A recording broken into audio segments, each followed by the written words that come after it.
자, 그럼 청년 크리에이터 창업을 말하다 국회 세미나의 2부를 시작하겠습니다.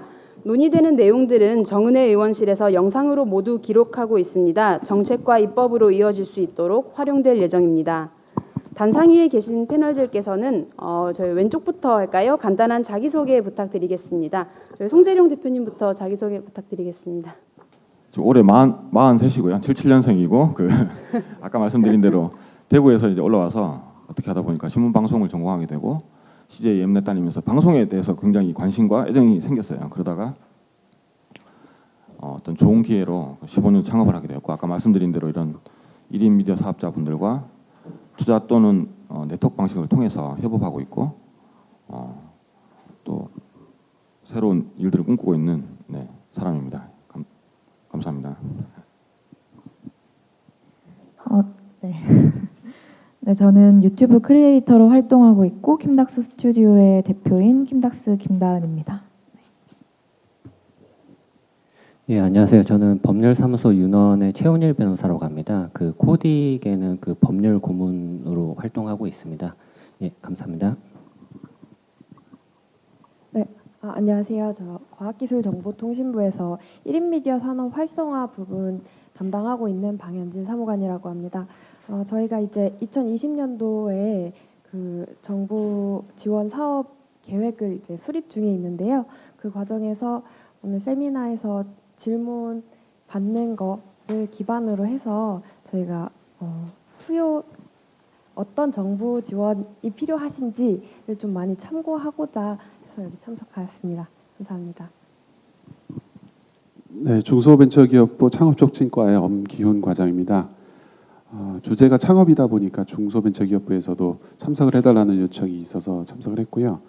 저희 과에서 주로 하는 업무는 청년창업사관학교 아시는 분들 계실 거고 사업이 있고요. 그리고 예비창업자들을 지원하는 예비창업 패키지, 서비스 바우처 지원하는 사업, 1인 창조기업 지원하는 사업 이런 이제 사업화 관련한 창업을 지원하고 있습니다.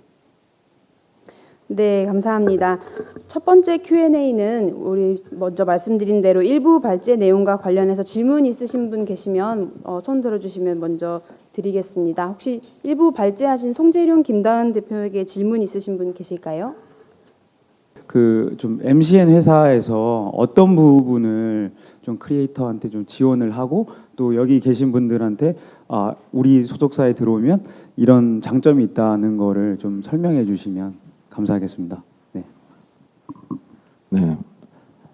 저희 회사에 또 누구하고 인터뷰했는지 모르겠지만 일단 보셔서 감사하고요. 근데 이게 조금은 좀 관점이 다른데 제가 볼 때는 MCN이 유튜브 소속사가 아니고 유튜브, 틱톡 이런 1인 미디어 하는 분들이 아까 말씀드린 것처럼 혼자서 다 할 수 있는 분들입니다. 근데 이제 성장 단계마다 지원하는 부분이 있고 콜라보해서 이제 제가 하고 싶은 일들이 있는 거죠. 그래서 한 건데 이제 설명할 길이 없다 보니까 이제 SM처럼 저희도 소속사입니다 이렇게 하다 보니까 이제 소속사라고 하고 있는데 소속은 아니고 채널 계약서 보시면 저희는 전속 계약을 안 하고 있어요. 그냥 유튜브는 10대0으로 다 이제 수익은 다 크리에이터 드리고 저희가 광고 세일즈 현거에 대해서만 70%를 드리고 30%를 저희가 가져가요. 근데 그걸 떼간다고 생각하시면 안 되는 게 이제 광고주가 광고를 내리는 한 10단계가 있어요. 광고주가 광고를 내려서 주고 오는 단계. 그 단계 일부의 에이전트 역할을 하는 거기 때문에 저희가 지금 상당히 적자를 보면서 이렇게 구조를 짰던 거고요. 저희 회사를 자랑하려고 하는 게 아니라 잘못 알고 계신 것들이 이번에 덕자 사건 이런 거 터지면서 저도 유튜브를 해볼까 이렇게 생각 중인데 너무 잘못된 사실들을 많이 이렇게 알고 있더라고요. 그런데 크리에이터 입장에서는 장점이 뭐냐 이게 궁금하실 거니까 그 부분만 조금 말씀드리면 우선은 어떤 지원을 해서 내가 영상을 조회수를 몇 개 하고 이거는 스킬적인 측면이기 때문에 기회가 되신다면 주요 MCN들 조금 가능하면 구글에서 인증받은 회사들 한 5개 회사가 있습니다. 국내에. 이런 회사들 한번 인터뷰를 보시면 좋을 것 같고요. 제가 드리고 싶은 말씀은 소속해서 내가 뭘 받고 이렇게 생각하시는 게 아니라 본인이 갖고 있는 꿈을 같이 이야기하면서 이제 조금 더 기업화, 좀 더 성장했을 때 어떻게 가져갈 것인가 했을 때 예를 들면 법률 지원이라든가 세제 지원이라든가 또 상품을 육아 채널 같으면 육아용품들 만들 수 있지 않습니까? 이렇게 자기 하다 보면 그런 거 할 때 본인이 직접 대기업 찾아가서 제품을 제조하고 할 수 있지만 이제 저희 통해서 하게 되고 그랬을 때 3자 계약을 한다든가 이런 사업화 시키는데 저희가 이제 가장 큰 장점이 있고요.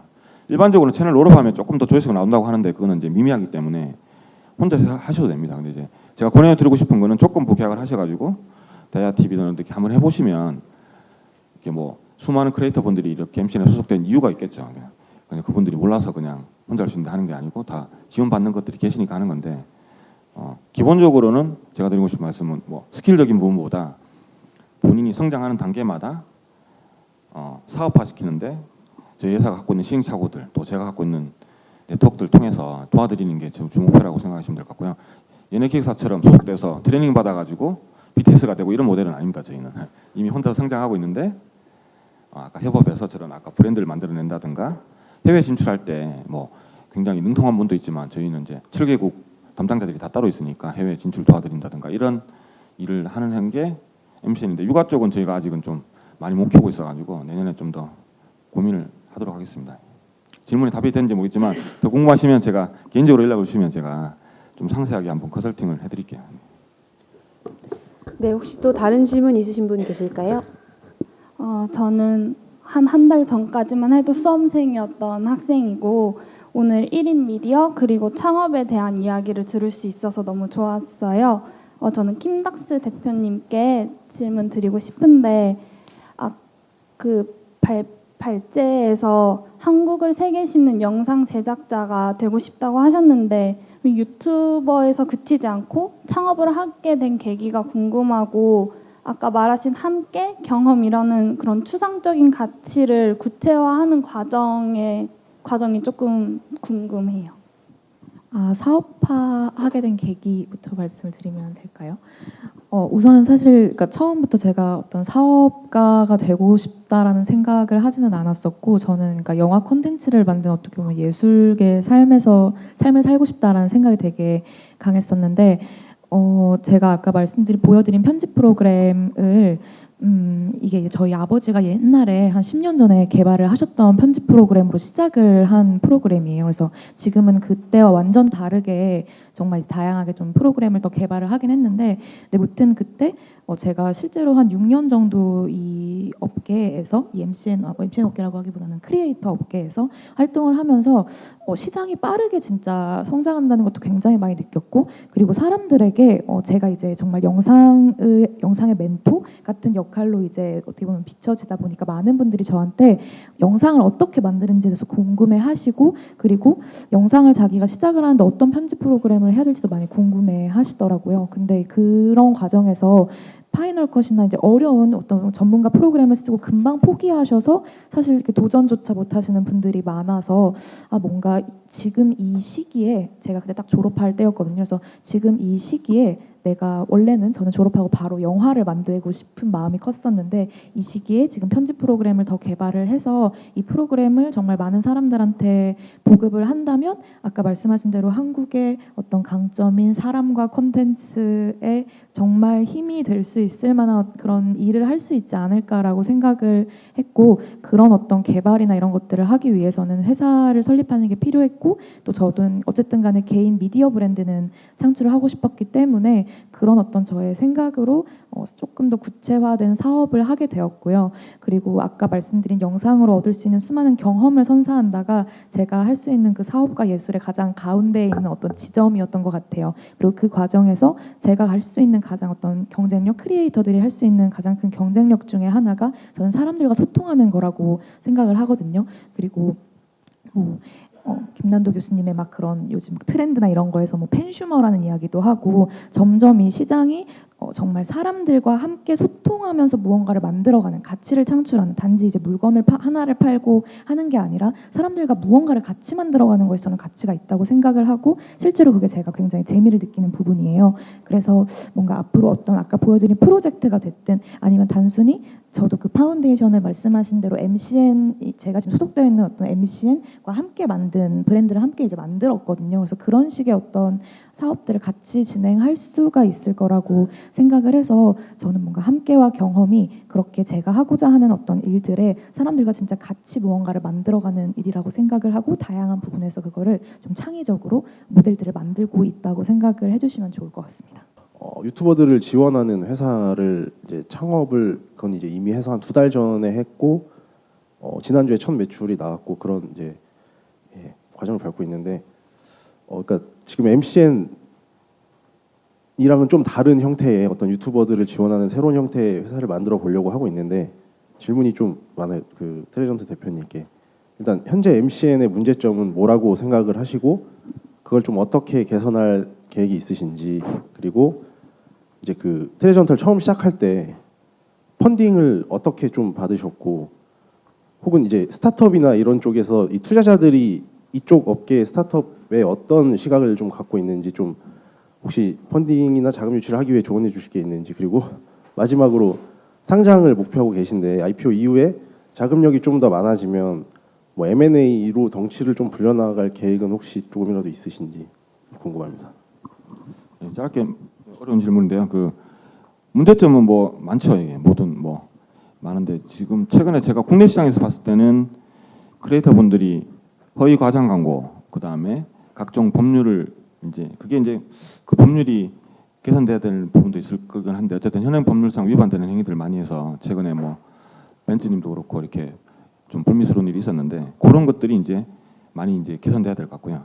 근데 그런 거를 잘 하기 위해서 MCN들이 생겼는데 우리 덕자 사건님들 봐도 그렇고 MCN 중에 일부 그냥 유튜브 분들이 되게 이제 친한 분들하고 이제 신뢰를 많이 합니다. 이제 그 비즈니스 하는 분들하고는 조금 거리감이 있고 그러다 보니까 친한 분들 뭐 사촌 뭐 이렇게 친척 이런 분들하고 창업을 하다 보니까 기본적인 그 창업의 개념이 좀 다르신 것 같아요. 그러니까 회사를 만들면 창업이 아니고 이 회사라는 거는 대표가 된다는 거는 뭐 배임 횡령부터 시작해서 각종 규제를 지켜야 되고 굉장한 많은 이슈들이 있는데 그쪽은 가볍게 생각하시고 그냥 회사를 만들어서 내가 대표 됐어 이제 나 돈 많이 벌 거야 이렇게 생각하시는 분들이 많아서 좀 안타까운데 어쨌든 그런 좀 저변의 수준이 좀 높아져야겠다 이런 생각이 들고요. 그거는 뭐 저희도 더 잘해야 되는 부분이고 펀딩 부분은 스토리 같아요. 그 창업자나 그 주요 멤버들의 스토리가 되게 창업자들은 투자업계에서는 중요시기고요. 또 국내하고 해외는 좀 보는 시각이 틀린데 해외는 시장을 좀 많이 보는 것 같고 국내는 이제 이익 뭐 매출 얼마 나오냐, 그다음에 시장이 얼마인데 퍼가 얼마냐. 그래서 내가 이거를 매각해서 엑시트할 건지 상장해서 엑시트할 건지 이런 것들을 많이 생각하다 보니까 조금 보는 시각이 틀린 것 같고 상대적으로 요즘 배달의 민족이 지금 뭐 독일에서 팔려서 좀 이슈가 되는데 그렇게 해외 투자가들은 좀 마켓을 보는 것 같고요. 그리고 저 관련해서 펀딩 어떻게 받으신다고 했는데 그거는 뭐 이 자리에서 다 공개적으로 말씀드리기는 그렇고 아까 말씀드린 대로 13년도에 제가 이 업을 국내에서 그래도 비교적 처음 하다 보니까 또 제가 스펙이 나쁘지 않다 보니까 이제 그런 것들을 좀 많이 가점이 됐던 것 같고 그래서 제 꿈을 많이 반영해 주셔가지고 이제 저도 뭐 한 500억 정도 투자를 받았는데 그 웨이브가 있는 것 같습니다. 이게 작년까지 아니 웨이브가 있는데 13년도 14년도에 그렇게 붐이 일어났다가 생각보다 빨리 안 커지네. 그래서 좀 꺼졌다가 올 초부터 또 올 여름부터 다시 이제 일어나고 있어요. 그래서 직업 창업하시는 분들한테 좋은 시기가 되지 않을까. 이제 투자가들도 이제 사이클이 있거든요. 그래서 내년도에 정부 자금도 많지만 해외 펀드들도 이런 쪽에 투자 많이 하려고 하니까 좋은 웨이브를 좀 잘 타시면 좋을 것 같고요. 뭐 나머지는 뭐 스킬이 있는 건 아니고 어떤 창업자 스토리가 있느냐, 어떤 꿈을 갖고 있느냐, 그 다음에 그 기업이 추구하는 가치가 어떤 거냐를 보고 투자를 많이 결정하기 때문에 뭐 우리 소속은 몇 명이야, 유튜버는 몇 명이야, 이거 대박이야 이렇게 설명하시기보다 내가 이 일을 왜 하려고 하는지, 이 일을 통해서 뭘 만들어내려고 하는지를 잘 설명하시면 제가 볼 때 좋은 투자가들이 해외에 특히 많이 있습니다. 그래서 그런 분들 필요하면 제가 소개시켜드릴 거고요. 하여튼 잘 되시기를 기원합니다. 네, 그러면 이제부터는 두 발제자를 포함한 모든 패널들께 질문해 주시면 되겠습니다. 혹시 질문하실 분 계실까요? 네, 저. 네, 안녕하세요. 주식회사 메디아이 플러스의 대표 정지희라고 합니다. 저는 사실 이게 가장 적합할 수도 있는 게 유튜브 한알만이라는 의학정보 크리에이터이자 메디아이 플러스라고 하는 의학 임상시험 정보 플랫폼을 하고 있는데요.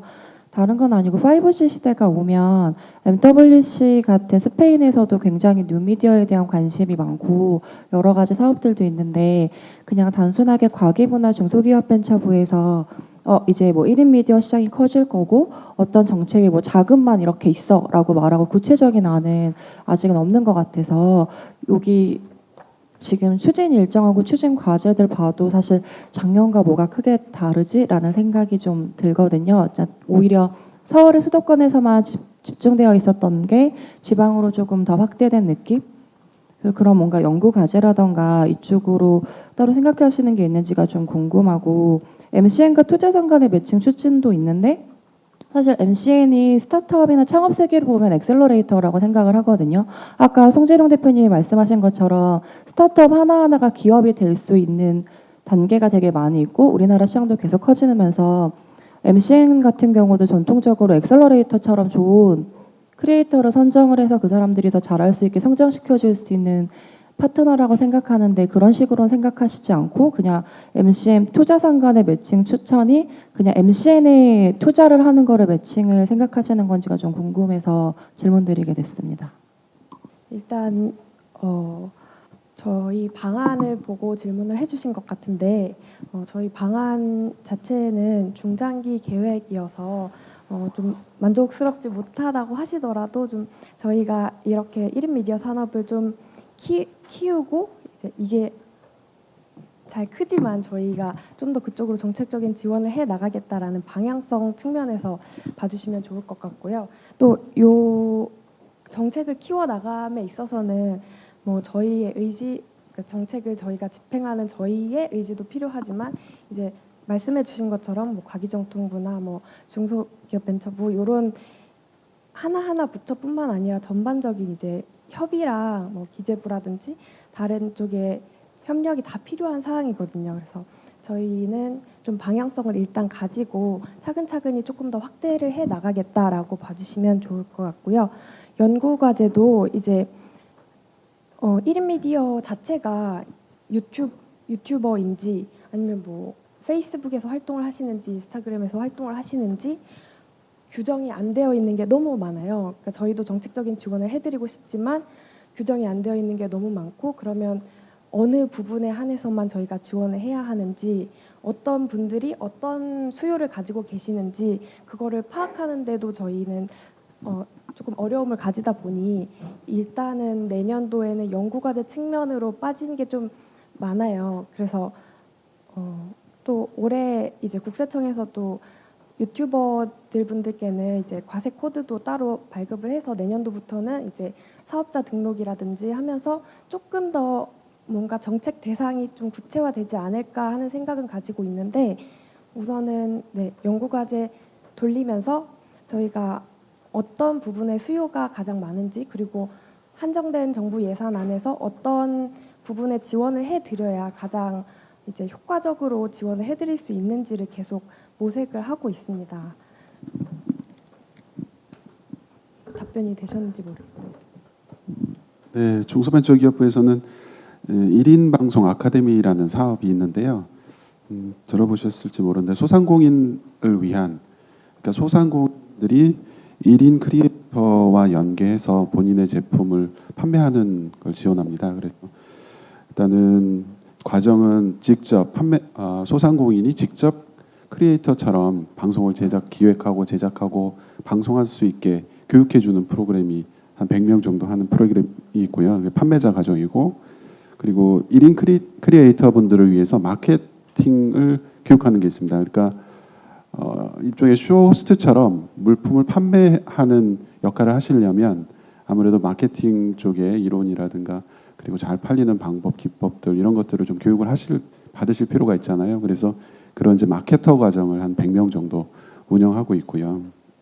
글로벌 과정이라고 해서 해외 유통 플랫폼을 통해 가지고 또 소상공인 제품을 판매하는 역할을 하실 수 있는 1인 크리에이터들을 한 10명 정도 뽑아서 교육을 시켜드리는 프로그램이 있습니다. 그리고 다른 하나는 이제 1인 방송과 관련해서 기술을 가지고 계신 분들, 관련된 기술을 가지고 있는 분을 위한 교육 프로그램이 전문 스태프 과정으로 되어 있습니다. 그래서 한 310명 정도 올해 교육 목표고요. 직접 이렇게 지원하는 건 아니지만 이렇게 교육을 통해 가지고 나중에 교육을 받으신 분들이 또 소상공인 중에 본인의 제품을 팔고 싶다 하면은 그분들을 연결해주고 하는 그런 이제 지원도 하고 있습니다. 직접적으로는 이제 크리에이터 분들과 관련해서 직접적으로는 그런 정도의 사업이 있고요. 조금 더 말씀을 드리면 기술 창업 저희 과에서 하고 있는 중소벤처기업부는 주로 기술혁신형 창업이라고 해서 아까 킴닥스에서 말씀하셨던 뭐 제믹서라는 그 프로그램을 만든다. 이제 그런 쪽의 지원을 좀 많이 하고 있습니다. 예비 창업 패키지라는 프로그램이 있는데 그런 프로그램은 방송 자체는 아니고 방송과 관련해서 뭐 인플루언서가 어떤 인플루언서를 쓰면은 뭐 효과가 있다 해가지고 그 이제 판매자와 인플루언서를 연결해주는 프로그램을 만들겠다라든지 약간 이제 기술적인 그런 지원들이 좀 많고 직접적으로 크리에이터 분들을 지원하는 건 아까 말씀드렸던 1인 방송 아카데미 쪽이 좀 관련이 있는 것 같습니다. 네, 다음 질문 받기 전에 저희 오늘 그 나눠드린 자료에 대해서 좀 보충 설명을 드리겠습니다. 아까 우리 과학기술부에서도 말씀해 주셨듯이 저희가 그 행사장 입구에서 나눠드린 자료는 그 지난 8월에 정부가 발표한 1인 미디어 산업 활성화 방안의 주요 내용입니다. 네, 요거는 과학기술정보통신부, 문화체육관광부, 방송통신위원회 등 뭐 여러 관계부처들이 합동으로 발표를 한 내용이고요. 내용은 지금 19년도에 이미 시행된 사업도 있지만 뭐 예산 확보 계획이 아직 확립되지 않은 내용, 그리고 2020년도 세부 사업 공고가 확정되지 않은 내용 등도 다수 포함되어 있습니다. 중장기 계획이라고 보시면 되고요. 앞으로 이렇게 발전시켜 나가겠다 하는 방향성으로 봐주시면 될 것 같습니다. 그래서 오늘 세부 정책 계획을 잘 다듬어 나가기 위해서 오늘처럼 정책 수요자들, 뭐 예비 창작자, 창업가분들 모시고 말씀 듣는 자리 마련한 거니까요. 참고해서 질문 주시면 되겠습니다. 네, 또 다음 질문 혹시 주실 분 계실까요? 네, 맨 뒤에. 네, 안녕하세요. 저는 한 달 전까지 재수 생활을 마치고 이제 놀러 다니면서 영상 같은 거 촬영하고 이렇게 하고 있는 이제 곧 21살이 되는 청년입니다. 저 트레전트 대표님께 질문 하나 드리고 싶은데요. 우리나라가 주로 이제 여러 가지 뭐 벤처 사업이나 스타트업을 창업하는 데 있어서 여러 측면에서 포지티브 규제 위주이다 보니까 상당히 창업자분들께서 많은 어려움을 겪는다고 알고 있는데, 그러다 보니까 이제 1인 미디어나 창업 자체의 진입 장벽은 낮아도 그걸 운영해 나가는 데 있어서 어떠한 장벽들이 있다고 알고 있습니다. 사업을 운영해 나가시는 데 있어서 어떤 어려움이 있으셨는지, 또 어떠한 법적 문제를 겪으셨는지 간단하게 좀 듣고 싶습니다. 네, 저는 뭐 CJ 이넴에서 오랫동안 그 직장 생활하면서 이렇게 남들 트레이닝 받았다고 생각했는데 막상 창업해 보니까 정말 많은 문제가 있더라고요. 이렇게 사람을 채용하게 되면은 그 뭐 관련된 법률을 지켜야 되고, 또 스타트업이다 보니까 조시 시간을 해야 되는지, 그래서 뭐 여러 가지 이렇게 저희들이 생각하는 것과 현실과 좀 괴리감이 있는 게 이제 학습하는 과정인데, 이제 그 과정에서 오해받기도 하고 또 욕먹기도 하고 그런 게 어려움이라기보다는 그냥 성장하는 과정이라고 생각드는데요. 그런 게 가장 창업에서 대표하는 거는 가장 대표하면서 느낀 가장 어려움은 그런 것들. 그러니까 아까 말씀드린 것처럼 제가 CJNM에서 팀장으로 있을 때는 회사의 규정에 맞게 일을 하고 또 일정을 가지고 일을 하면 되는데, 사업을 하고 대표가 된다는 거는 조금 과하게 얘기해서 감옥 갈 생각하고 일을 해야 돼요. 그러니까 그 정도로 책임감을 가지고 일을 해야 되기 때문에 그런 부분이 가장 어려운 부분이고, 또 반대로 보람이 있죠. 이렇게 회사가 커지고 또 좋은 분들이 가끔씩이지만 우리 크리에이터 분들이 저한테 와서 감사하다고 얘기할 때는 또 보람도 있고, 그래서 보람이 있는데 결론적으로는 대표가 되고 창업한다는 거는 여러분이 생각하는 것보다는 훨씬 더 복잡한 문제들이 있다. 단 뭐 매출도 없고 이렇게 성장 안 할 때는 아무 문제가 안 생겨요. 근데 성장하고 회사가 커지면 인사, 법률, 뭐 세금, 뭐 여러 가지 문제들이 동시에 발생하게 되고, 그럴 때 이제 잘 준비해 놓지 않으면 생각보다 고통스러운 일이 될 수 있다. 이런 얘기를 좀 드리고 싶은데요. 나머지는 인터넷 검색해 보시면 다 나오니까 보시고 찾아보시면 좋을 것 같아요. 네, 안녕하세요. 저는 여행 유튜브 채널 원지의 하루를 운영하고 있는 이원지라고 하고요. 저는 실제로 2014년도부터 2년 정도 그 과정에서 아까 말씀 주신 뭐 창업 사관학교나 뭐 한국 콘텐츠 진흥 등에서 지원 사업을 많이 받아봤거든요. 그래서 이번에 정책을 수립 중이라고 하셔서 제가 질문 겸 바람을 말씀드리고 싶어가지고요. 네, 그 보통 지원 사업을 받으면 뭐 마케팅비, 시제품 제작비 그런 거를 많이 이렇게 주시는데요. 제 경험상 가장 힘들었던 게 항상 인건비가 측정이 되지 않는 부분이었거든요. 근데 어느 정도 수익이 나기 전에는 가장 중요한 게 저는 인건비라고 생각을 하고, 특히나 콘텐츠 사업에서는 그게 가장 중요하다고 생각을 하거든요. 근데 그 부분에 대해서 내년에는 그게 어떤 편성이 가능한 건지, 아니면 뭐 그러니까 그게 뭐라고 하지? 악용하는 사례 때문에 힘든 건지 이런 거에 대해서 한번 여쭤보고 싶었습니다. 네, 우선 인건비 관련해서는 이게 상당히 정부 사이드라고 답답하게 보실 수도 있지만, 제가 알기로는 이게 법률상으로 좀 복잡한 문제가 있어요. 인건비라는 게 정부가 보조금을 줬는데 그게 개인의 뭐 월급이라든지 이런 쪽으로 들어가게 되면 이거를 꼭 그 사람이 악용한다라고 보지는 않지만 악용할 가능성이 높아지기 때문에 그게 상당히 엄격하고 저희가 선뜻 도와드리고는 싶지만 그런 부분이 힘든 경우가 종종 있기 때문에 저희도 물론 이렇게 특히 중소 쪽으로 갈수록 대규모 제작사들은 괜찮지만 중소 쪽으로 갈수록 그런 쪽에 인건비를 책정하지 못한다는 게 너무 어렵다라는 얘기는 듣고 있고 그리고 저희도 개선하려고 노력은 하지만 이제 법 규정상 안 되는 부분을 저희가 넘어서는 게 조금 어렵다 보니 다소 답답하게 느껴지실 수 있을 것 같습니다. 그래서 그런 부분은 저희가 또 사업을 직접 집행하는 분들과 함께 좀 어떻게 개선할 수 있는 방안이 없는지 좀 검토해 보도록 하겠습니다.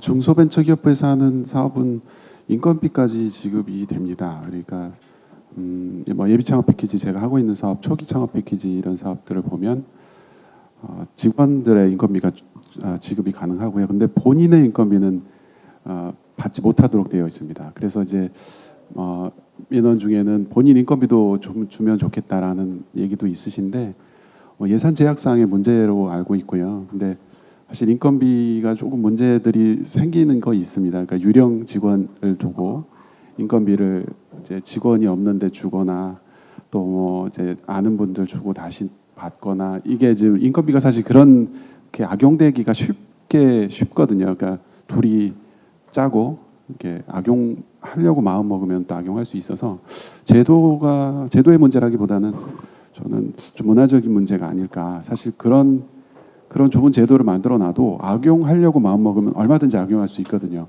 근데 그러다 보니까 정부 입장에서는 악용을 못하게 아예 시작도 안 하려고 하는 것도 있죠. 왜냐면 그랬다가 문제가 생기면 정부로 하여금 책임을 지게 하니 담당자 입장에서는 이거 만들어 가지고 괜히 문제 생기느니 안 만드는 게 어때? 이런 식의 사고방식을 좀 갖고 있는데 사실 중기부는 그래도 이제 직원 인건비까지는 지금은 지급이 가능합니다. 네, 안녕하세요. 저는 영어를 잘 못하지만 영어 유튜브 채널을 하고 있는 양킹 채널을 운영하고 있는 양창학이라고 하고요. 일단 창업 좀 전반적인 걸 좀 말씀드리면 이제 창업 지원을 먼저 알아봤을 때 뭔가 크리에이터로서의 창업 기업을 받을 수 있기보다는 뭔가 크리에이터가 부가적인 사업을 했을 때 받을 수 있는 지원 제도가 좀 많다고 좀 느꼈어요. 그래서 혹시 킴닥스 대표님께 먼저 지금까지 성장해오면서 좀 더 크리에이터적인 측면에서 좀 유용하게 받았던 정부 지원 사업이 혹시 어떤 게 있었는지 말씀을 듣고 싶고요. 그다음에 과기부랑 중소기업부 분들께는 이제 사업 코드도 이제 새로 나오기 시작하는데 그 크리에이터 자체로 온전히 창업 혹은 청년 창업으로 인정해 줄 수 있는 그런 새로운 지역 사원들을 이제 2020년에 계획된 게 있는지 혹시 아니면 향후라도 받을 수 있는지 좀. 저도 안타깝게도 이제 그쪽에 앉아서 질문을 드리고 싶은데 제가 사실 콘텐츠 제작을 한 6년 동안 하면서 정부에서 어떤 정말 유용한 지원을 받았다 하는 것은 사실 많이 없습니다. 그래서 근데 아까 말씀해 주신 거를 들으면서 느낀 거지만 아직 유튜브 시장이 굉장히 빠르게 성장하고 있고 그 법적 어떤 그러니까 정책을 할 수 있는 대상자에 대한 정의가 명확하지 않다 보니까 그런 어려움이 있었겠구나라는 생각은 우선 들고요. 근데 조금 창업 관련해서 이제 말씀하신 그런 예비 패키지나 이런 거는 말씀하신 대로 콘텐츠 제작자만을 위한 어떤 사업 정책은 아니다 보니까 조금 그렇게 콘텐츠 제작자들을 위해서 뭔가 할 수 있는 어떤 정책들이 많아지면 좋겠다라는 저도 생각은 조금 들기는 합니다. 근데 제가 우선 지금 그래도 조금 도움을 받았다라고 생각하고 있는 거는 제가 지금 강남구 쪽에서 청년창업지원센터에서 지원을 받았거든요. 그래서 사무실을 무상으로 제공해주는 관리비나 이런 다른 부가 비용이 들지 않는 그런 어떤 사업이라고 해야 될까요? 그런 어떤 지원을 받고 있어서 그런 것들은 굉장히 유용하다고 생각을 하고 제가 이제 여러 가지 콘텐츠 진흥위원회나 뭐 이런 다양한 그러니까 콘텐츠 코리아 랩 이런 어떤 랩에서 하는 실제로 시청자 미디어 센터나 콘텐츠 코리아 랩이나 아마 사용해 보신 분들도 있을 거예요. 굉장히 고가 장비를 무상으로 그렇게 해서 신청을 하면은 지원을 해주시기도 하는데, 근데 조금 아쉬운 거는 그게 이제 외부 반출이 안 되는 건 이해는 하지만 또 그런 점들이 불편한 것들도 있고, 사실 예약하거나 하는 것들도 조금 번거로운 면도 있고, 또 서울 지역 외 지역에서 조금 그런 것들이 많이 없다 보니까 그런 것들이 조금 확장되면 어떨까라는 생각을 잠깐 왼쪽 보고 얘기를 하게 되는데요. 네, 아무튼 그렇습니다. 그래서 저 또한 뭔가 오래 크리에이터 하면서 그러니까 어쨌든 정책적으로 많이 보완되어 갈 수 있는 부분들이 있다고 생각을 하고, 그런 콘텐츠 제작자만을 위한 어떤 지원도 필요하지 않을까라는 생각이 들기도 합니다. 일단 창업 지원 관련해서 저희도 창업을 어떤 식으로 지원을 해드려야 가장 또 효과적일까 계속 고민을 하고 있는데요.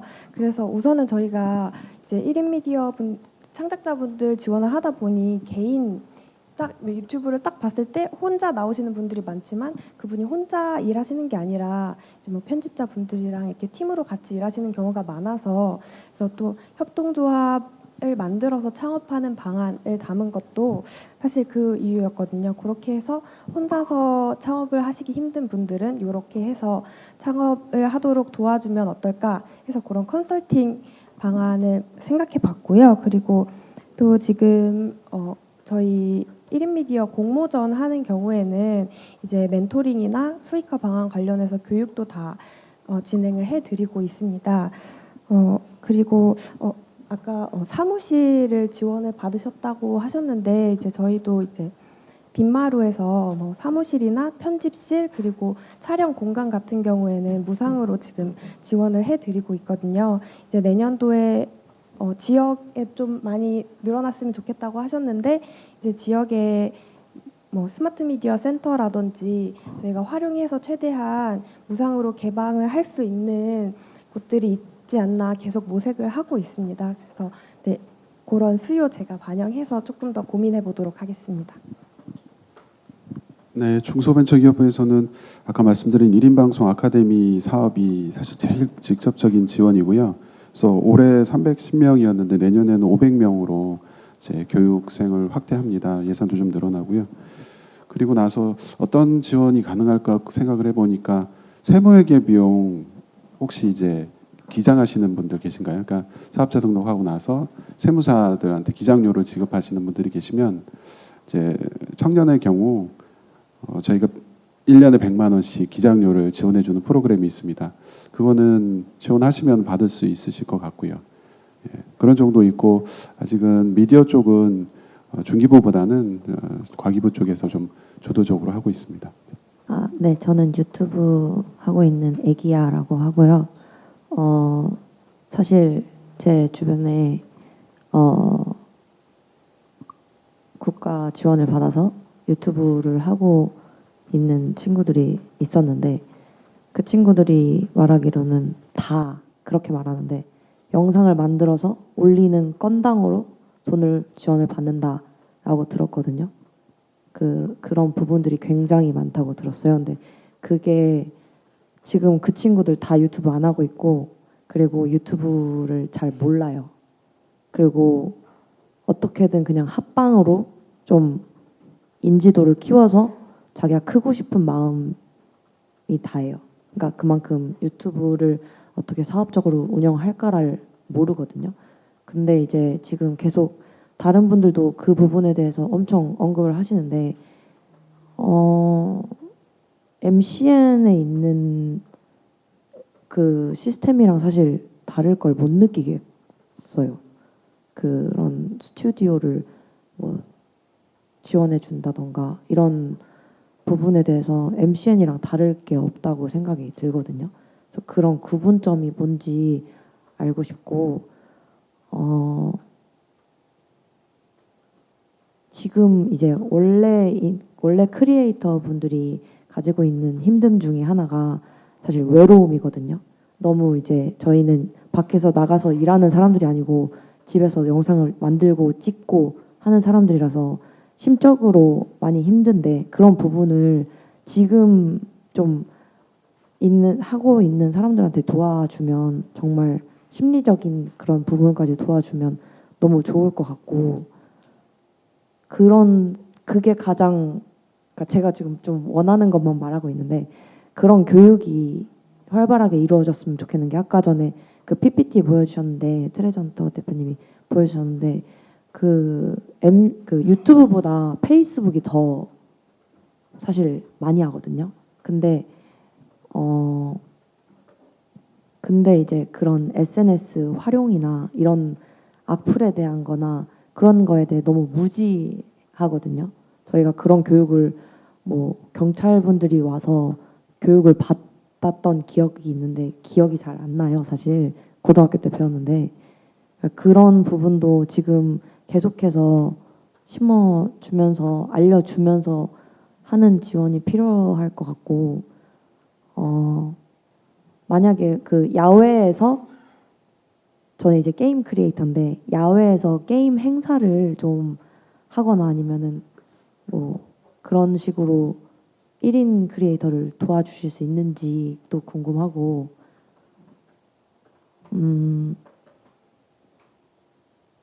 그리고 그 직원 얘기를 하셨는데 만약에 그런 부분을 지원하는 사람을 여기서 받아서 저희한테 빌려주듯 하면은 되지 않을까요? 그런 상황이 제가 말을 잘 못하는데 외국 살다 와서 그러니까 직원을 이제 직접 고용을 제가 안 하고 거기서 이제 다 뽑아놓고 저희가 이제 그런 이력서를 보고 저희가 지원을 하면은 빌려주는 듯한 그런 느낌으로 인턴십 같은 뭐 그런 건가요? 네? 인턴십 인턴?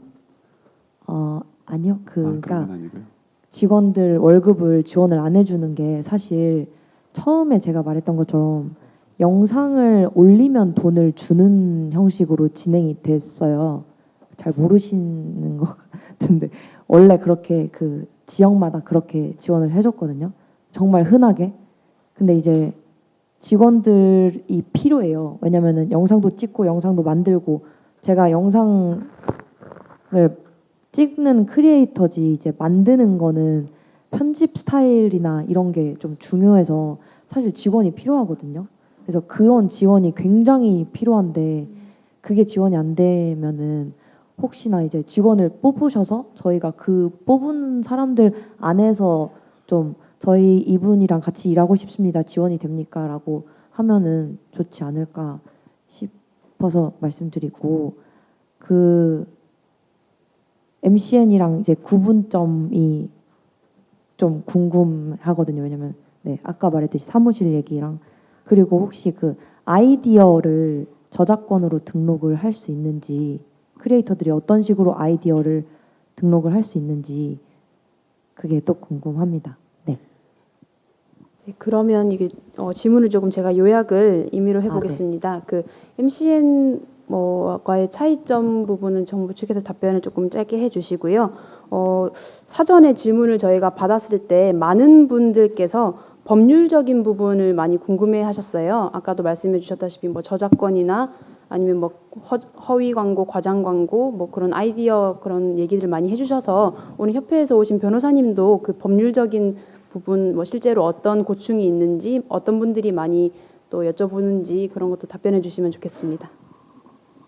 네, MCN과 정부 지원 사업과의 차이점을 여쭤보신 것 같은데 생각할 때는 이제 MCN사들은 아무래도 사기업이다 보니 어떤 크리에이터와 계약을 하든지 할 때도 수익을 창출하시는 게 저는 당연하다고 생각하거든요. 근데 또 1인 미디어 창작자분들은 모두가 다 어느 정도 수입이 있고 그런 분들이 아니시잖아요. 아주 처음에 시작하셨을 때는 수입이 없는 기간도 오랫동안 지속되고 근데 그 상황에서 내가 어디서 교육을 받아야 될지 이런 부분이 궁금하고 이런 부분에 도움이 필요한데 어디서 뭘 해야 될지 모르시는 분들이 많다고 제가 이제 간담회나 그런 걸 통해서 느꼈거든요. 그래서 이제 MCN사와의 차이점은 저희가 그런 분들 아주 초기 단계의 분들도 이제 저희한테서 교육을 받으시고 뭐 저작권을 모르신다 아니면 뭐 세무 관련해서 이런 걸 잘 모르겠다 하면은 그런 쪽에 교육을 드리고 그리고 뭐 좀 성공이라고 하기 성공의 기준이 애매하지만 뭐 창업을 하신 이제 유튜버 분들이나 아니면 기존의 MCN사들과의 멘토링과 미팅 자리를 좀 만들어 드려서 이제 개인으로는 좀 그런 기회를 찾기 어렵지만 좀 다른 크리에이터들과 네트워킹도 할 수 있도록 그렇게 지원을 해드리고 있습니다. 예, 그 저작권법에서 그 다루고 있는 거는 저작물이라고 하는 건 인간의 그 사상 감정을 표현한 그 창작성 있게 표현한 거를 말하는데요. 아이디어 자체는 이제 저작권법에서 보호 대상은 안 되고요. 다만 그 아이디어 같은 경우에는 좀 더 다른 쪽으로 나가면 부정경쟁 방지법에서 이제 영업 비밀 같은 쪽이 해당될 수 있는데 그거는 이제 좀 약간 독점적으로 좀 영업 비밀에 대해서 좀 보호 조치나 이런 게 별다른 이제 조건이 더 필요해서요. 저작권법상으로는 아이디어가 보호되지는 않습니다. 그러니까 컨텐츠라는 개념 자체가 이제 되게 애매한 건데요. 이제 그거를 이제 아이디어 자체를 이제 표현하거나 이런 그 방식이 있을 거 아니에요. 그런 게 이제 독창적으로 이제 표현이 되면은 뭐 지금 같은 경우에는 유튜브 같은 거는 이제 영상 저작물 같은 식으로 이제 보호될 수는 있는데 그 뭐 예를 들어서 이런 거죠. 흔하게 말하면 뭐 먹방에서 어디 가게에 가가지고 이제 뭐 먹는 거를 이제 표현하는 게 똑같이 그걸 보고 이제 다른 사람이 이제 가가지고 그 방송을 하는 경우에 아이디어 침해 아니냐 이렇게 될 수 있는데 그런 건 아닌 거죠. 그 변호사님께 또 사전 질문이 몇 개 좀 들어와서요. 악플 대응 같은 경우에 혹시 법률적인 어떤 고충을 많이 들으셨을 것 같은데 그런 사례 같은 거나 아니면 말씀해 주실 부분 있으면 전해주시면 좋겠습니다. 그 악플 같은 경우에는 일단은 뭐 이게 그 정확히 말하면 뭐 정보통신망 위반이 될 수 있어요. 만약에 피해를 당하셨으면 그거에 대해서 이제 고소를 할 수 있는 거고요. 근데 이게 그 사실을 적시했느냐에 따라서 이제 좀 약간 달라질 수는 있습니다. 그거에 대해서는 오히려 하는 쪽이 더 이제 걱정되는 부분입니다. 그거는 사실은 그 정보통신망 위반법은 그냥 일반적인 명예훼손이나 그런 비해서는 되게 좀 형량이 세고요. 그런 쪽에서 이제 보통 이제 이거는 이제 반의사 불벌죄라고 명시한 의사에 반해서 이제 공소 제기할 수 없는 그 죄입니다. 그래서 일단은 공소 제기는 할 수 있대 피해자하고 합의를 하면은 이제 공소 제기할 수 없는 그 죄입니다. 그래서 그 같은 경우에는 이게 저 같은 경우에 이제 하는 쪽과 뭐 당하는 쪽도 뭐 둘 다 이제 하기 때문에 뭐 일적으로 말씀을 드릴 수는 없지만 만약에 이제 피해를 당했다 이러면은 뭐 방송통신위원회 거기 인터넷 구제 그 뭐 센터도 있고요. 아니면은 이제 뭐 고소를 진행하는 쪽으로 아니면은 뭐 유튜브 같은 경우에도 그런 거 관련해 가지고 뭐 댓글 차단이나 뭐 이런 거 그런 쪽도 있을 겁니다. 그런 쪽 근데 사실 뭐 소송이란 것은 하는 쪽이나 당하는 쪽이나 최후의 수단이 되는 게 사실 낫죠. 그런 거는. 예. 네, 안녕하십니까. 유튜브 크리에이터 센서 스튜디오라고 합니다. 현재 미디어 소비에서 유튜브 점유율이 90% 이상이라고 하는데요. 그래서 이제 여기 오신 분 1인 미디어 종사자분들 대부분이 이제 유튜버시거나 유튜브를 병행하시는 분이 대부분이에요. 근데 이제 유튜브 자체에서 정책이나 규정을 바꾸게 되면 이제 1인 미디어 산업 전체가 약간 휘둘러지는 경향이 있는데 최근에 12월 10일에 이제 유튜브가 정책을 하나 바꿨는데 구독자 이벤트가 이제 완전히 금지가 되고 과장 광고도 완전히 금지되고 이렇게 됐거든요. 또 그리고 노란 딱지 사태 같은 경우도 있고요. 그래서 유튜브 독과점이 상당히 좀 심한 경향이 있는데 혹시 정부 관계 부서나 유관기관이 이런 독과점을 해결하거나 방지할 수 있는 장치를 설치할 수 있는지 여쭙고 싶습니다. 되게 조심스럽게 말씀을 드려야 될 것 같은데요. 일단 유튜브가 물론 우리나라 미디어 시장에서 점유율이 지금 많다고 하고 하지만 저희가 이제 사기업의 어떤 내부 정책을 함부로 규정하기는 어렵습니다. 만약에 저희가 네이버에서 어떤 뭐 홈페이지 광고를 하지 마라고 할 수 없듯이 유튜브도 물론 그 영향력이 대단하긴 하지만 이제 저희가 그 내부 정책을 이렇게 하지 마라, 이렇게 하지 마라, 이렇게 해라라고 함부로 규정 지을 수는 어려운 게 지금 현실이고요.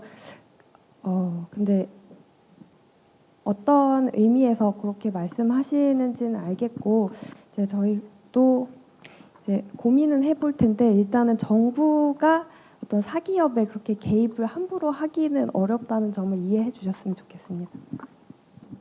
제가 그거에 대해서 추가적으로 말씀을 드리면 그 부분은 오히려 그 독점 규제 금지법에서 이제 시장 독점 사업자에 대한 뭐 제재나 아니면 그 불공정 거래 행위라고 판단이 되면은 공정거래위원회에 이제 뭐 진정을 넣거나 그런 식으로 해결하시는 게 더 나을 것 같습니다. 네, 감사합니다. 네, 안녕하세요. 유튜버 엔젤이라고 하고요.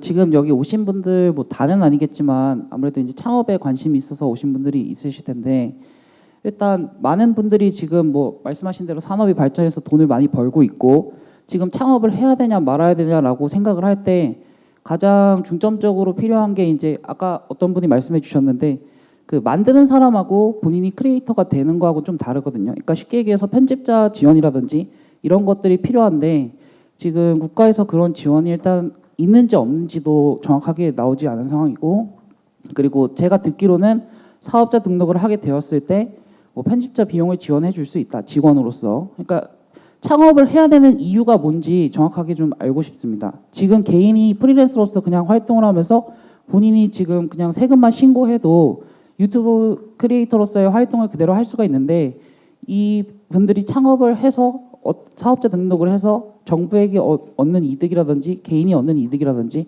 이런 거가 좀 정확하게 명시가 돼야 사람들이 더 창업을 할 것 같은데 지금 이제 중기부분들하고 가계부분들의 정책이 조금 뭔가 그 방면에 있어서 아무것도 없는 것 같아서 좀 구체적인 내용을 좀 듣고 싶습니다. 네, 저희 지원은 이제 창업을 하셔라라고 이제 독려하기보다는 창업을 하겠다고 하시는 분들에게 이제 창업을 어떻게 하는지 모르겠다라고 하시면 도움을 드리겠다는 거지 프리랜서로 일을 하고 계시는데 굳이 이제 뭐 창업을 해서 번듯한 회사를 만드세요 이런 식으로 하고 있지는 않고요. 네, 일단 뭐 사업자 등록 같은 경우에는 요새 뭐 몇 개월 전에 뭐 유튜버 뭐 탈세라든지 그런 게 이슈가 되면서 국세청에서 새로 과세 코드도 발급하고 했는데 이제 또 세무 관련해서는 제가 알기로는 내기 싫어서 안 내는 경우보다는 이런 세무 절차를 잘 모르셔서 못 내시는 경우가 더 많다고 알고 있거든요. 그래서 그런 부분에 있어서 사업자 등록 도와드리고 이런 세무 절차를 거쳐서 납세를 하시는 거다라고 제도를 안내하는 것이지 어떻게 뭐 창업을 꼭 하시라고 저희가 푸시하거나 하지는 않습니다. 네, 저 중기부 같은 경우는 미술 창업 쪽이라 사실은 제 답변이 약간 동문서답 같은 답변이 될 것 같은데 예비 창업 패키지를 보면은 창업을 하지 않은 분들을 지원합니다. 그러니까 사업자 등록이 없는 분들을 지원을 하고요. 그분들을 지원해서 저희가 목표로 하는 건 사업자 등록을 내서 창업을 하시는 거를 목표로 합니다. 그래서 시제품 제작 비용을 드리고 마케팅 비용을 드리고 해서 이제 그 단계를 넘어가면 이제 창업을 하신 거죠. 그러면은 이제 초기 창업자가 되고요. 초기 창업자는 창업한 지 1년, 그러니까 사업자 등록을 한 지 3년 이내의 분들을 초기 창업자라고 하고 이 초기 창업자를 지원하는 프로그램이 또 있습니다. 그리고 나서 4년 차부터 7년 차까지는 도약 패키지라고 해서 1년부터 그러니까 예비 창업자부터 7년까지 연차에 따라서 지원하는 프로그램은 만들어져 있습니다. 다만 이제 크리에이터 분들이 직접 받을 수 있는 건 아닌 것 같고 뭔가 이제 기술적인 거를 연결해서 기술적인 창업을 하셔야 지원이 되는 그런 부분입니다. 네, 파파제스라고 합니다. 일단 전 실질적으로 좀 지원 사항이 그냥 제 필요로 느끼는 거에 대해서 좀 아이디어나 말씀을 좀 드리고 싶은데 뭐 이게 영상 찍을 때 고가 장비들이 있잖아요. 예를 들어서 뭐 저는 대부분 핸드폰으로 찍는데 외부에서 찍으려면 이제 무선 핀 마이크가 필요하거든요. 근데 그게 가격이 꽤 돼요. 한 50만 원, 60만 원, 80만 원짜리도 있고 살까 말까 맨날 고민을 하다가 이제 아직 못 사고 있는데 그런 고가 장비들을 뭐 정부에서 유료라도 괜찮으니까 이렇게 빌려주는 대행 뭐 이런 대여 서비스 이런 것들을 하면 좀 좋지 않을까 생각을 해요. 근데 뭐 네이버에서 치면 한 4, 5만 원 하는데 뭐 그것보다 좀 싸게 하면은 실질적으로 좀 도움이 될 것 같고요. 그다음에 제가 그 얼마 전에 광화문에 갔는데 그 CKL인가 한국 관광 뭐 센터 그 되게 큰 건물이 있더라고요. 거기 보니까 뭐 이렇게 스튜디오 같은 것도 있고 회의실도 있고 이런 게 있는데 뭐 어떻게 예약하는지 뭐 그런 걸 잘 모르겠어요. 만약에 그런데 뭐 1인 크리에이터들을 위해서 그런 빈마루 같은 거 좀 남쪽에도 저희 안양 사는데 좀 지어주시고 뭐 아니면 연계해서 MC냐 연계해서 대여하는 그런 것도 좀 해주시면 감사할 것 같고요. 그리고 오늘 이제 그 이 유튜버분들 많이 모이셨는데 전 발표하신 분들 다 구독 눌렀거든요. 왜냐면 왜 저는 이 뭐 혼자서 사실 뭐 이렇게 미디어에 떠 있는 것 같은데 집안에서 다 작업을 하기 때문에 좀 이렇게 허브 같은 이런 모임을 뭐 만들어 주시고 하면 앞으로도 좀 좋을 것 같습니다. 네, 의견이었습니다. 감사합니다. 네. 막간을 이용해서 저희 정은혜 의원실에서도 정은혜 TV라는 채널을 소소하게 운영하고 있습니다. 같이 구독 눌러주시면 너무 좋을 것 같습니다. 네, 그 뒤에 남자분께 질문 드리겠습니다.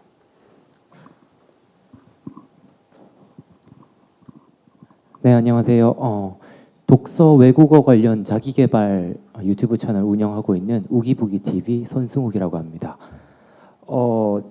저는 한 2년 동안 혼자서 매일 편집하고 유튜브 채널을 키워오다가 최근 1년 동안 저도 이렇게 제가 좋아하는 이 컨텐츠를 가지고 조금 더 크게 좀 커보자는 이런 욕심으로 편집자를 한 1년 동안 지금 3명을 고용을 하고 이렇게 채널을 좀 더 키워보려고 발버둥을 치고 있는데 되게 멍청한 질문일 수도 있는데요.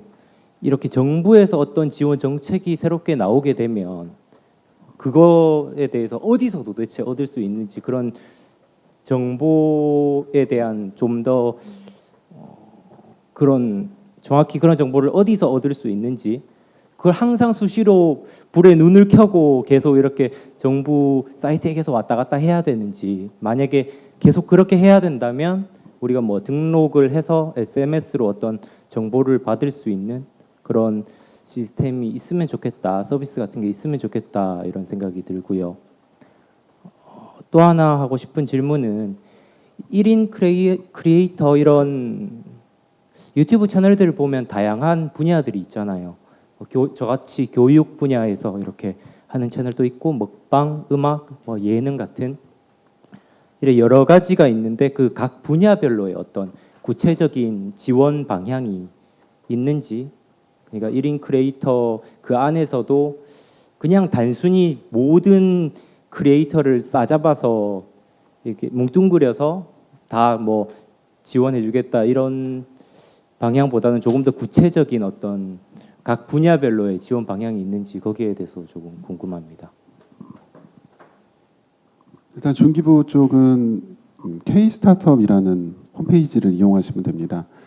중기부 기술창업 쪽은 다 그 K-스타트업 그러니까 네이버에서 K-스타트업 이렇게 쳐보시면 창업진흥원에서 운영하는 그 사이트가 나오는데요. 거기서 사업화부터 멘토링, 뭐 관련해서 뭐 콘테스트 모든 사업을 거기서 지원하고 관련된 내용도 확인하실 수 있습니다. 예.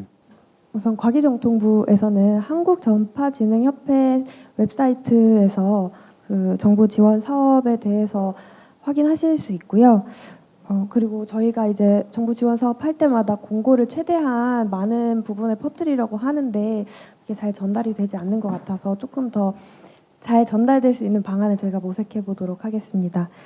그리고 분야별 지원 방향을 말씀해 주셨는데 이 부분은 선뜻 말씀드리기는 조금 애매한 부분이 어떠한 장르, 뭐 게임이나 뭐 뷰티 이쪽을 뭐 지원한다고 하면 그 외의 장르에 대한 역차별이 될 수 있거든요. 그래서 그거를 좀 고려를 하게 되면 저희가 어떤 분야다라고 이렇게 선뜻 찝지를 못해서 일단은 또 1인 미디어 분야가 이제 개인의 창의성을 최대한 많이 발휘할 수 있는 분야라고 생각하기 때문에 우선 분야별 지원에 대한 건 고려하지 않고 있습니다. 네, 안녕하세요. 저는 그 스타트업에 다니고 있는 직원이자 이런 크리에이터를 활동하고 있는 사람인데요. 어떻게 보면 겸업이라고 할 수 있을 것 같아요. 근데 제가 재밌게 본 다이어그램 중에 하나가 오늘 여기 문서에 보니까 TV부터 해서 이런 다양한 미디어가 나온다는 다이어그램이 이렇게 나오게 됐는데 아마 이 다음에 이후에도 새로운 미디어나 다른 플랫폼들이 또 나올 것 같아요. 그럼 분명히 몇 년 전, 5, 6년 전에는 네이버나 이런 블로그에서 성행했던 친구들이 지금은 소리 소문이 없어지거나 잘 전환한 분들도 있지만 아예 소식이 끊긴 사람들도 많은 것 같아요. 근데 그럼에도 불구하고 이 산업이 발전하면서 항상 사람이 남는 거를 느꼈거든요. 그리고 아까 송재룡 대표님도 사람에 대한 투자를 잘 해야 된다고 얘기를 해주셨는데 기업을 운영하시는 두 분 김다운 대표님이나 송재룡 대표님 입장에서는 휴먼 리소스를 어떻게 투자하고 발전시켜 나가는지 좀 알고 싶습니다. 특히 기업을 운영하시는 이런 산업군이 결국에 나라를 바꾸고 사회를 바꾸는데 그거에 따라서 정책도 저는 바뀐다고 생각을 하거든요. 특히나 겸업에 대한 이런 부정적 인식부터 개선을 할 수도 있고 진짜 사람에 대해서 계속 무한적인 투자를 통해서 기업, 나라가 성장할 수 있다고 생각하기 때문에 두 분의 기업 철학에 대해서 좀 듣고 싶습니다. 예, 질문이 그럼 기업 철학하고 사람 투자는 아까 이제 저것 질문 듣다고 조금 답답한 게 그 편집자분들하고 이렇게 그런 뭐 지원 얘기하시는데 제 개인적인 생각입니다. 근데 나라가 뭐 어떤 지원을 기대하지 마시고 스스로가 만들고 찾으면은 기회가 많아요. 그리고 실제로 과기부나 우리 중기부 제가 사업 7년 8년 하면서 느낀 게 굉장히 지원 많이 해주세요. 근데 이제 그게 나한테 안 왔을 때 불만을 가지는 거지 실제로 잘 활용하시면 좋겠다라는 좀 첨언을 드리고요. 사람 투자 부분은 뭐 저도 투자를 받고 또 저도 투자를 하고 이렇게 하고 있지만 뭐 여러 가지 형태가 있겠지만 제일 중요한 거는 이제 한국 사람 특히 한국 여자 이런 게 저는 글로벌하게 경쟁력이 있다고 생각하기 때문에 그 대상으로서는 사람에 대한 투자가 좀 필요하다고 생각하는 거고 그냥 그 우리 동료분들 우리 회사에 있는 동료분들이나 이런 분들한테 제가 매일 드리는 거는 퇴사해라 퇴사를 매일 고민해라 그리고 너 하고 싶은 일 해라 이렇게 얘기 드리는데 그 이유가 이제 앞으로는 1인 시대 그 다음에 키워드들이 이제 그렇게 갈 거기 때문에 이제 어떤 기업이 고용을 보장해주지 않고 가장 위험한 일 중에 하나 중국 친구들이 그래요. 제 중국 친구들이 제일 위험한 게 남의 회사에서 아니 사장 밑에서 월급 받는 게 제일 위험한 일이다. 그게 언제 회사가 망할지 모르고 언제 내가 잘릴지 모르기 때문에 그래서 창업을 많이 독려하는데 저는 개인적으로 창업을 독려하지는 않고요. 그냥 그분이 잘하고 있는 거를 이런 비즈니스 방식으로 꼭 대표가 되지 않더라도 또 다양한 방식으로 할 수 있을 것 같아요. 그래서 개인적으로는 사람의 투자도 많이 해야 되지만 반대로 본인도 자기가 뭘 잘하는지 알고 가장 적합한 손흥민 선수가 그 포지션에 있으니까 빛나는 거지만 그분이 골키퍼 있으면 빛이 나지 않지 않습니까? 그래서 모든 사람이 창업할 필요도 없고 투자할 필요도 없는데 다만 이제 본인 스스로가 잘하는 걸 찾고 또 그런 길을 찾으면 여기 오늘 많은 질문 주신 것 중에 좀 정부 지원을 많이 바라시는 것 같은데 저 같으면 정부 지원을 바라지 않고 더 다른 길을 많이 찾을 것 같아요. 해외 쪽에서도 많이 기회가 있고 또 스스로가 투자를 해서 또 키울 수도 있고 그래서 조금 조심스러운 얘기입니다만은 저는 스스로가 기업이 되라 그리고 스스로가 고용을 해라 이런 얘기들을 저희 동료분들한테 많이 말씀드리는데 이게 뭐 저희 기업 철학이라면 철학이고 저희 회사가 이제 보물 찾는 사람들이란 뜻인데 헌터는 다른 사람이 있는 게 아니고 본인이 있는 거죠. 그래서 본인 스스로가 대표고 본인 스스로 인생의 주인공이고 본인 스스로 크리에이터라고 생각하신다면은 조금 더 다른 길이 보이지 않으실까 이렇게 생각합니다. 저는 이제 워낙 큰 기업을 또 이렇게 운영하고 계신 대표님과 조금 다른 이야기를 어떻게 할 수 있을까 잠시 생각을 했는데 청년이고 이제 막 시작한 스타트업을 운영하는 사람으로서 같이 가는 사람들에 대해서 어떻게 그냥 생각을 하고 있는지에 대해서 조금 얘기를 드리면은 도움이 되지 않을까라는 생각이 들어요. 우선 아마 스타트업을 하시는 분들이 처음부터 굉장히 많은 직원분들을 뭐 거느리고 시작한다라는 개념은 아마 어려우실 것 같아요. 그래서 저는 이제 어떻게 생각하냐면 기업 가치 자체도 뭔가 함께하고 경험하는 거라고 생각을 하기 때문에 우선은 함께하는 직원들, 그러니까 같이 하는 사람들을 정말 같은 어떤 비전을 공유하는 게 되게 중요하다고 생각을 합니다. 그래서 어떤 그림을 내가 그리고 있고 이 그림에 너와 어떻게 함께 할 건지에 대한 이야기들을 같이 충분히 많이 나눌 수 있는 사람이 정말 좋은 파트너라고 생각을 하거든요.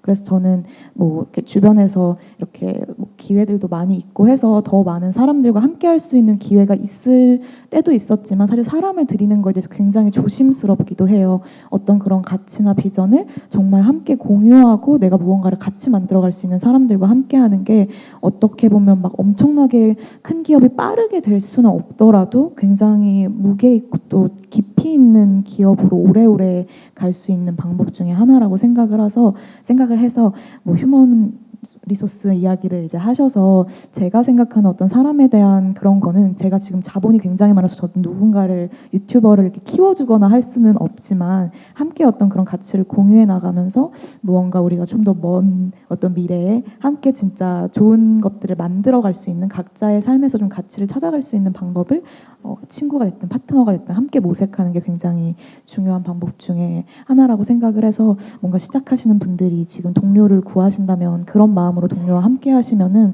굉장히 든든한 편이 되지 않을까라 생각을 하고 저도 이 자리에 있는 같이 온 친구가 있는데 그런 마음으로 같이 이렇게 일을 하고 있습니다. 그리고 발언권이 생겨서 하나만 혹시 말씀드려도 될까요? 아까 질문 계속 듣다가 저도 좀 생각이 난 건데 조금 이렇게 1인 제작자분들한테 조금 더 본질적인 지원이 있으면 좋겠다라는 생각이 들었어요. 그래서 뭔가 비용을 산정해서 드리는 것도 되게 좋지만 아까 악플 얘기하신 것도 그렇고 크리에이터 분들한테 지금 이게 산업이 이 정도로 커지고 정말 이렇게 핫하고 돈 많이 벌어요라고 하면 사실 말하신 대로 악플에 대한 준비나 어떤 인지나 이런 것들이 되어 있지 않은 상태에서 그냥 무작정 뛰어들 수 있다고 생각을 하거든요. 그래서 뭔가 그 교육 같은 것도 제가 이제 정부에서 하고 있는 어떤 그런 교육이나 이런 거에 강연 연사로도 몇 번 가기도 했었는데 조금 아쉬웠던 부분이 정말 크리에이터들이 아까 말씀하신 대로 개인 역량을 먼저 우선은 쌓고 그 다음에 이제 크리에이터의 뭐 편집자를 고용하든 이런 순서가 저는 맞다고 생각을 하거든요. 저 또한 그랬었고 그래서 뭔가 처음에 초반에 크리에이터가 아까 말하신 대로 왜 어떤 산업적으로 스타트업을 하게 되면 어떤 점이 또 좋을지에 대한 좀 비전적인 부분이나 아니면 이 시장적인 거에 대한 거 단순히 그냥 유명해서 좋아요 뭐 유명해지면 돈 많이 벌어요의 어떤 인식을 갖고 시작하는 사람들이 있을 수도 있으니 그런 거에 대한 어떤 이야기들을 조금 많이 나눌 수 있는 자리가 있으면 좋겠고 악플이나 이런 어떤 것들 크리에이터가 가져야 되는 어떤 책임감이나 콘텐츠를 만들 때 파급력 같은 거에 대한 것도 교육을 하실 때 조금 포함이 되면은 훨씬 더 좋은 아카데미 정부가 지원할 수 있는 가장 좀 큰 힘이 될 수 있지 않을까라는 저는 생각이 좀 들고요. 그래서 좀 그런 방향으로 뭔가 지원이 된다면 분명히 한국에서 되게 좋은 크리에이터들이 더 많이 나올 수 있고 좀 그런 관련한 아까 사기업을 뭐 이렇게 제재하기 어려워서 막 이렇게 발생되는 뭐 그런 문제들이나 이런 것들도 조금 해결되지 않을까 콘텐츠적으로 뭔가 문제가 있는 경우들에 그런 것도 좀 해결되지 않을까라는 생각이 들어서 그냥 짧게 한번 말씀드렸습니다. 네. 네. 아무래도 정부와 의회, 지자체가 함께 고민해야 할 부분인 것 같다는 생각이 듭니다. 저희가 오늘 아쉽게 그 지자체를 모시지 못해서 조금 아쉬운 게 있는데요. 왜냐하면 뭐 시나 도에서 요 크리에이터 지원 사업을 되게 많이 하고 계세요. 저도 세미나 준비하면서 알게 됐는데 뭐 구청에서 하는 경우도 있고 시청, 뭐 도청에서 하는 경우도 있습니다. 뭐 주민센터에서 크리에이터 강의를 하는 경우도 있고요. 그래서 그런 부분도 좀 같이 고민해 나가서 뭐 정책으로 이어질 수 있도록 해보는 게 좋을 것 같습니다. 네, 그럼 마지막 질문 받겠습니다. 안녕하세요. 저는 내년에 이제 창업을 준비를 하고 있는 예비 창업가 21살 김봄이라고 합니다. 저는 이제 두 대표님께 질문을 좀 드리고 싶은데요. 일단 제가 킴닥스 이제 구독수로서 이제 킴닥스 스튜디오에서 이제 진행하는 프로젝트들을 굉장히 관심 있게 지켜보고 있는데 이제 아무래도 제가 창업을 준비하고 있다 보니까 뭐 사회적 기업이나 소셜 벤처처럼 이제 킴닥스 스튜디오에서 진행하는 프로젝트들이 굉장히 사회적 가치를 많이 녹여냈다고 생각했어요. 이제 그런 부분에서 혹시 컨텐츠를 기억하시고 이제 사회적 가치를 더하시는지 아니면 사회적 가치를 이제 정해두고 그거에 맞춰서 컨텐츠를 기획하시는지 좀 궁금하고요.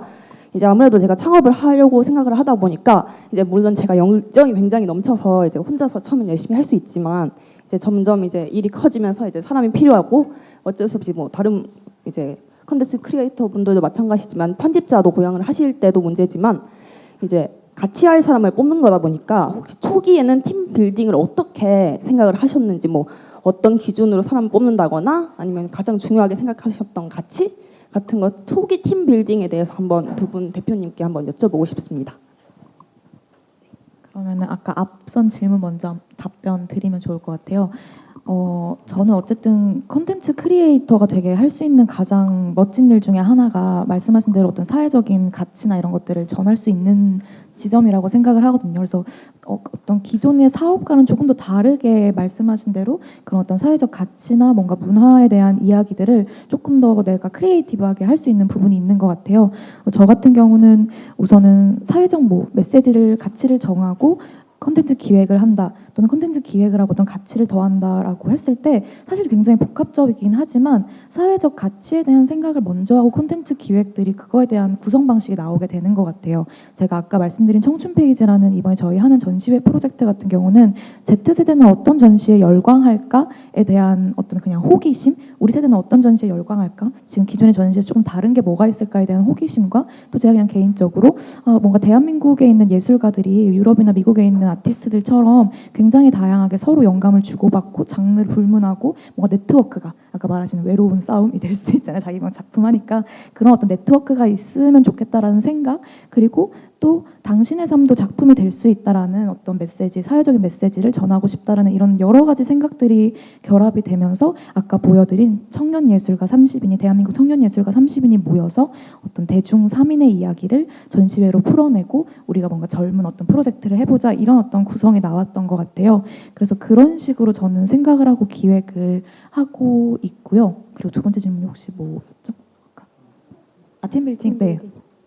팀빌딩은 처음에는 사실 그러니까 이건 조금 가치마다 아마 조금 다를 수 있을 것 같은데 저는 처음에는 정말 마음이 잘 맞는 친구, 아까 말씀드린 것처럼 나랑 어떤 같은 비전을 좀 공유할 수 있는 좋은 친구를 파트너로 들이면서 시작을 했어요. 그래서 처음에 뭔가 이렇게 하실 때 분명히 되게 필요한 부분에 어떤 일을 해줘야 되는 사람이 있을 거예요. 어떤 사업을 구상하시냐에 따라서. 근데 그 팀에 정말 많게는 한 우선 2명 정도? 3명의 어떤 팀까지를 만들어서 같이 진행을 해보면 어떨까 싶고, 제가 되게 중요하게 생각하는 것 중에 하나가 저는 사람이 놀면 안 된다고, 그러니까 그 노는 게 이렇게 플레이 노는 거 말고 사람이 일을 할 게 없어서 비게 되면은 스타트업이 되게 독이라고 생각을 하거든요. 분명히 가치 역할이 되게 명확하게 있고 그리고 그 역할을 정말 충실히 잘 할 수 있는 사람이어야 된다고 생각을 해요. 그래서 저는 스타트업 시작하시는 분들이 그냥 마냥 사람들을 되게 많이 뽑기보다는 아까 말한 대로 나랑 정확하게 비전을 공유할 수 있고 그리고 분명히 이 역할을 되게 정말 꽉 채워서 해줄 수 있는 사람 정도로 조금씩 사람을 늘려가는 게 가장 좋은 방법이라고 생각을 합니다. 그래서 그런 약간 생각으로 팀빌딩을 하면은 분명히 굉장히 좀 같이 진짜 으쌰으쌰 열심히 무언가를 만들어갈 수 있는 좋은 분위기의 팀원들이 만들어지지 않을까 저는 그렇게 생각합니다. 팀빌딩은 저는 운 좋게 창업 전에 투자를 많이 받아가지고 창업하면서 이제 주로 선배들하고 먼저 시작을 했고 CJ나 MBC나 예전에 제가 있던 회사들 그 관련된 분들이 많이 도와주셔가지고 처음에 좀 대기업스럽게 시작을 했고요. 그러다 보니까 아까 이제 김 교수님 말씀하신 것처럼 하다 보니까 많은 어려움이 있더라고요. 이렇게 대기업에 다녔다고 해서 스타트업을 잘하는 게 아니고 법을 많이 한다고 해서 좋은 변호사가 아닐 수 있듯이 변호사가 아니고 그 어떤 법률가가 아닐 수 있듯이 그런 나한테 필요한 게 이제 또 보이는 거하고 좀 틀리다는 거죠. 그래서 팀빌딩 할 때는 뭐 정답은 없는 것 같고 우선 제라면 본인이 가진 게 뭔가를 생각해 볼 것 같아요. 내가 정보가 얼마 있는지, 또 나는 리더가 될 만한 그런 리더십이 있는지, 아니면 나는 팔로워했을 때 더 행복하고 빛나는 사람인지 이런 자기 자신을 포지셔닝한 다음에 가진 걸 나눌 수 있는 사람을 찾아야죠. 그러니까 저 같은 경우는 뭐 비전하고 아까 어떤 운 좋았던 부분 이런 게 더해져서 뭐 많은 사람이 모여가지고 지금 이제 저도 한 200명 정도 같이 이렇게 일하고 있는데, 그리고 하나 또 부탁드리고 싶은 건 고용한다고 생각하지 마시고요. 그분들하고 다 콜라보 하신다고 생각하면 좋을 것 같아요. 어느 누구도 누구한테 고용돼서 일한다고 생각하지 마시고 이 사람이 가진 재능을 나한테 쉐어해 주는데 이 사람은 월급이라는 형태로 받아가는 거고 저 같은 경우는 뭐 지분이라는 형태로 대표가 되어 있는 것처럼 그렇게 좀 마인드를 바꾸시면 좋은 파트너들이 생각보다 많습니다. 이게 그러니까 아까 투자 하시는 분들도 계시고 이미 대기업 다니는데 해보실 분도 많기 때문에 주변에서 좀 나는 이런 꿈을 가졌어, 나는 이런 걸 나눌 수 있어라고 떠들고 다니시면 저 같은 경우에 이제 좋은 분들이 계속 오시고 또 안 좋은 분들이 오셨다가도 또 나가시더라고요. 그러니까 그렇게 돌면은 어느 시간이 지나면은 자연스럽게 팀빌딩이 돼 있지 않을까. 그래서 한 번에 절대 되는 게 없으니까 축구 9부 리그가 이렇게 쪼글라가다가 나중에 프리미어리그 되는 것처럼 처음에 좀 눈높이를 낮추시고 본인이 갖고 있는 거를 쉐어해 주시는 게 좋은데, 그러려면 본인이 갖고 있는 거, 자기 회사 갖고 있는 자산이 뭔가를 정확하게 파악하는 게 팀빌딩의 시작이 아닌가 생각하고요. 네, 첫 번째 질문 혹시 따로 뭐 사회적 가치나 기업. 사회적 가치는 저는 이제 창업할 때 친한 후배들이 오면 이제 얘기 드리는 게 이 일이 좀 재밌나, 그다음에 제가 잘할 수 있나, 세 번째로 사회적인 의미가 있는 거냐, 이 세 가지를 생각해보고 세 개 다 동그라미나 50점 이상 되면 하라고 하는데 그 마지막이 사회적 가치인 것 같아요. 예를 들면 개인적으로 이제 생각할 때 어떤 스타트업이 나쁘다 좋다는 말할 수 없지만 사회적 가치가 있어야 조금 더 의미 있고 오래 갈 수 있지 않을까 생각 드는 거고, 그래서 사회적 가치를 두고 사업을 하는 건 아니고요. 근데 처음에 시작했을 때는 이 1인 미디어가 컸을 때 부작용보다는 순작용이 클 것 같다. 그중에서 이 MCN 사업이 됐든 크리에이터 사업이 됐든 이게 커지면 어떤 또 내가 잘할 수 있는 일이고, 이런 사회적 가치를 생각하고 창업했던 케이스고, 저 같은 경우는 이제 질문 주신 부분을 보다 보면 사회적 가치를 생각하고 뭘 기획하기보다는요, 본인이 생각하는 거를 그렇게 대입해 보면 처음에는 재미가 있어야 되는 것 같아요. 그 다음에 재미있는데 내가 잘할 수 있는 일이고, 두 가지가 맞춰졌는데 이게 사회적 가치가 있으면 한번 해보는 거고, 사회적 가치가 조금 부족하다 생각하면 좀 더 그쪽으로 고민해보고, 이렇게 시작을 이렇게 만들어가면 어떨까 이런 생각이고요. 보람이 있죠. 나중에 회사가 충분히 모든 회사는 다 망한다고 저는 생각하는데, 망했을 때도 그 회사가 의미 있었던 회사가 되려면 그래도 이렇게 사회적 가치가 있어야 되지 않을까 생각하는데, 뭐 가치관에 따라 틀리니까 어려운 말씀입니다. 네, 그러면 앞서 말씀드린 대로 오늘 이 시간은 여기서 마무리하는 걸로 하겠습니다. 저희가 원래 뭐 국회에서 개최되는 토론회라 함은 학술적이나 정책적인 새로운 메시지가 나가는 경우가 많은데요. 저희 같은 경우는 크리에이터 시장이나 미디어 산업이 계속 변화하고 있고, 아직 그런 구체적인 제도나 정책이 마련되지 않은 상태에서 실제 정책 수요자분들, 크리에이터분들, 청년 창업자, 창작자분들의 이야기들을 좀 듣고 싶어서 마련한 자리였습니다. 오늘 많은 얘기 해주셔서 감사하고, 이제 논의된 내용들은 다시 이제 정책과 제도, 입법으로 이어질 수 있도록 저희가 역할을 다 해보겠습니다. 그러면 오늘 장시간 수고해주신 패널분들께 다시 한번 큰 박수를 부탁드립니다. 네, 그럼 이것으로 청년 크리에이터 창업을 말하다 세미나를 마치겠습니다. 함께해 주신 모든 분들께 감사드립니다.